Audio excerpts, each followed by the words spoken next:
Okay, remember that they are changing my voice. And they're fuming me, and it tends to send particles to my lungs, my throat, and it affects my speech. That happens a lot in San Jose, especially. When I go to the east side, when I go to the southern part. Over here, we're on Santa Teresa, not far from Cottle, at a certain park. I don't know what it's called right now. Okay, so one of the main things that I need to do to kind of make sure that you people know the truth, to the best of my ability, because they're suppressing my videos, is I need to help you understand that I've never in my life come across anybody who tells the complete truth about God. The closest thing to it probably is my father, and obviously it's me first and foremost, right? I'm the only one telling the complete truth. But the closest thing to it after that is my father, who he kind of limited what he would say to me, right? He didn't bring me to church, and that was a good thing, because the churches spit a lot of propaganda, a lot of lies. They mix in the truth here and there, and every once in a while they feel fired up.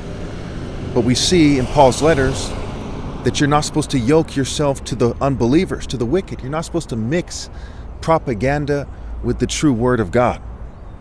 That is called evil. That's what the devil does in the Bible, right? He quotes scripture, and when you interpret it in the correct sense, it's true. But he twists it and tries to, achieve his own agenda. And Satan is said to be the god of this world, and he leads everyone but the righteous astray, the masses of people on the broad road to destruction. So it's clear cut that when you go to church, you're going to see the devil's argument. No offense to anybody, but these are the facts. Okay? A lot of it has to do with the difference between angels and demons. Angels, in terms of an angel martial arts application, are not fairies. You see them depicted as fairies. You see them depicted often with rainbow wings, like the pagan deity Psyche, like Eros. They're depicted in the Greco-Roman tradition, which is what most of the churches do these days. They teach the Greco-Roman spirits, and they're in the Greco-Roman spirit instead of the true spirit of God. And as such, they aren't telling the truth about what God expects and the divine order and things like this that are extremely, extremely important. So as we see that play out, we see that there's a difference between the kind of actions, the spirit, the essence, the principles, the characteristics of their spirit, and the spirit of God and Christ, who's the king of the angels after God, and the angels. So what's the difference? Well, what's the difference between, WWF, right? You have kind of circus angels, right? Excuse me, circus devils. You have circus devils in the WWF, right? That's the spirit that they historically propounded. I don't know what kind of wrestling stuff they have these days. I haven't watched it in a long time, but you can clearly see that there's a difference between that and righteousness, right? Righteousness is a spirit, and it's not a circus spirit. It's not a fairy spirit. It's not a kind of Greco-Roman wrestling spirit. It's not in your wrestling class at school, right? The school is an institution of the world. It's in the world, okay? It's not baseball. It's not basketball. It's not soccer, okay? It's not volleyball. It's not football. Those things are a kind of Greco-Roman spirit, right? And quite often we see here in America, they're in the American spirit, which is a kind of neo-Greco-Roman spirit, which is not the spirit of God. And I'm not saying this to insult anybody, but to clarify and to make the distinction. If we can't make that distinction on social media, my goodness, what good is social media? If we can't tell the truth about things that matter on social media, what a waste it is, right? So again, it's not to offend anybody, but these are the facts. So when you see someone throw like a punch, right? You see like the Hawaiian punch. I'm sure Hawaii is a fun place and so on and so forth. But what they're depicting is kind of like, it's kind of WWF-ish. It's kind of Batman in the 80s, kind of pow. That is not the spirit of God, right? Spear to spear and spirit, okay?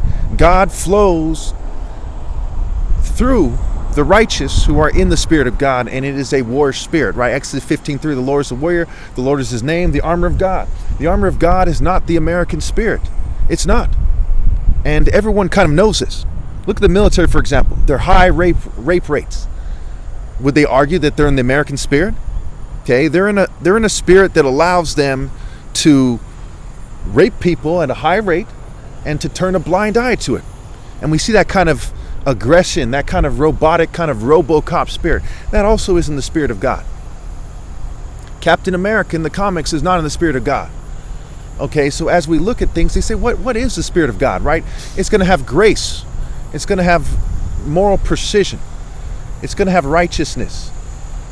Because in the absence of these things, you just have a kind of circus show. People are just playing around, right? They're joking around, right? It's kind of like G.I. Joe, the cartoon, right? It's Joe King, right? Joe King, G.I. Joe.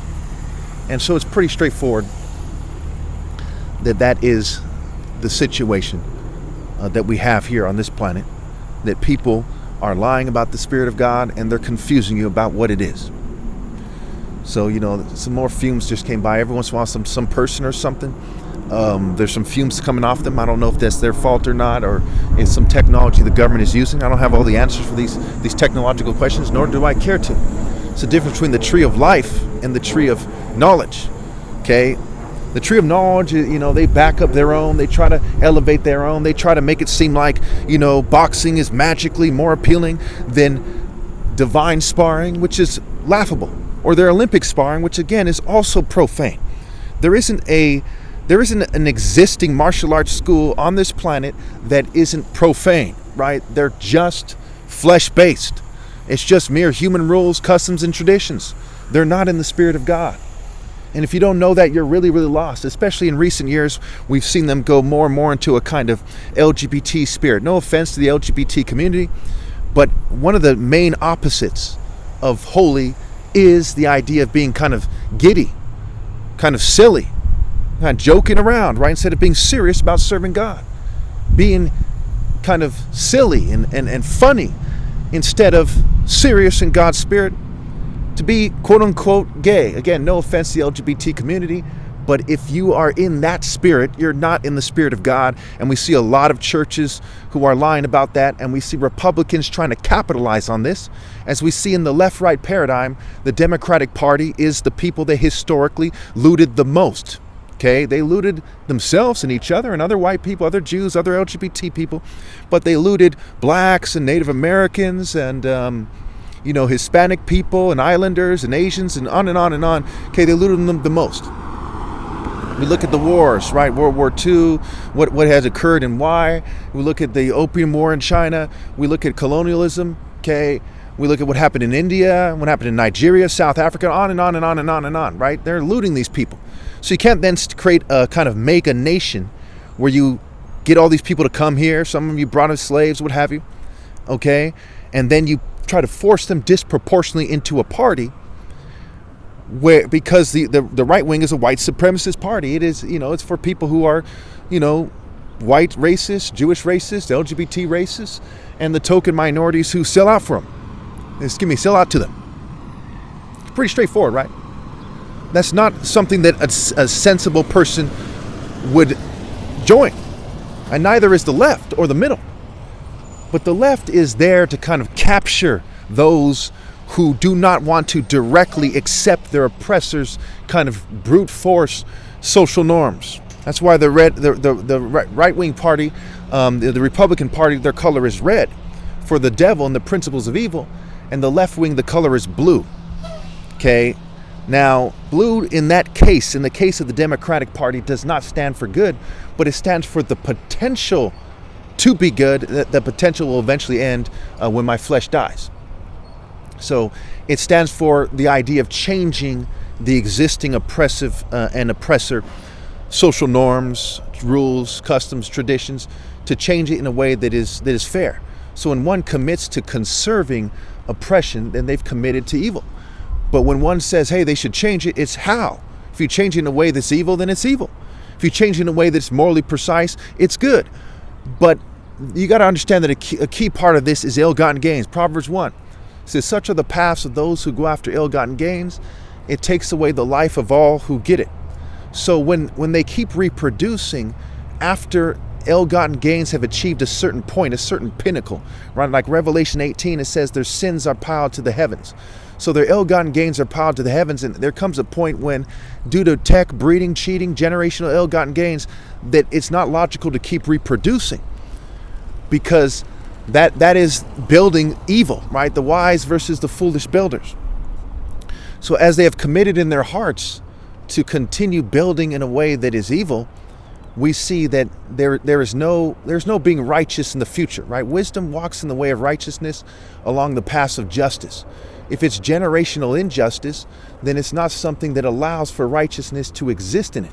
Righteousness exists in justice and righteousness. It doesn't exist in the principles of injustice and theft and ill-gotten gains.